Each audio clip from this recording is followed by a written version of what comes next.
On Prime Minister's questions, Ed Miliband was building on his success from last week at the beginning, on the fact that he has forced the Prime Minister to move. Let's see what the PM said about Rebekah Brooks today. I've made very clear she was right to resign. That resignation should have been accepted. And let's see what he said last week.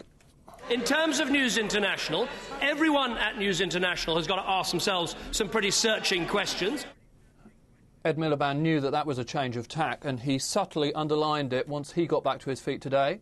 Mr. Speaker, I thank the Prime Minister for that answer, and he's right to take the position that Rebekah Brooks should go. Basically, he's saying, I was right, now he's right as well alongside me. One other thing that Ed Miliband said in his successful PMQs last week, which is informative.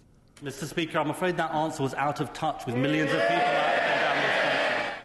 And again, this week he echoed that, and to demonstrate how far things have moved. I want to thank the Prime Minister for those answers, and they're answers the whole country will have wanted to hear. So I think Ed Miliband obviously subtly underlining the point that the Prime Minister has basically come into line with where he was last week. But I tell you, the rest of PMQs wasn't subtle, was it? It was a bit of a pantomime. Let's watch the opposition leader at one point reacting with shock, horror, indignation, the whole lot to what David Cameron was saying at one point. And then at the end, the whole thing completely descended into utter chaos that the Speaker was completely unable to control. Just watch this. Order!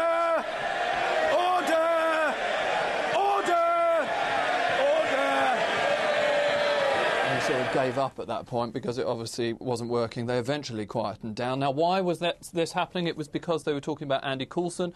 Ed Miliband raised allegations that he said should have been brought to the attention of the Prime Minister that were raised by the Guardian editor Alan Rusbridger. They weren't, but the line from the Prime Minister was that, look, these things were out in the open. They were published in the Guardian anyway. Were they really so very important? But I did think that his language on Andy Coulson was so strikingly different, given that he was very loyal to him at the press conference only on Friday, and he is, he said he is still a friend. Listen to this answer that he gave about the possibility he was lied to. The cheers at the end, I can't quite make it out, but I think this is actually the Labour side cheering David Cameron. If I was lied to, if the police were lied to, if the Select Committee was lied to, it would be a matter of deep regret and a matter for a criminal prosecution.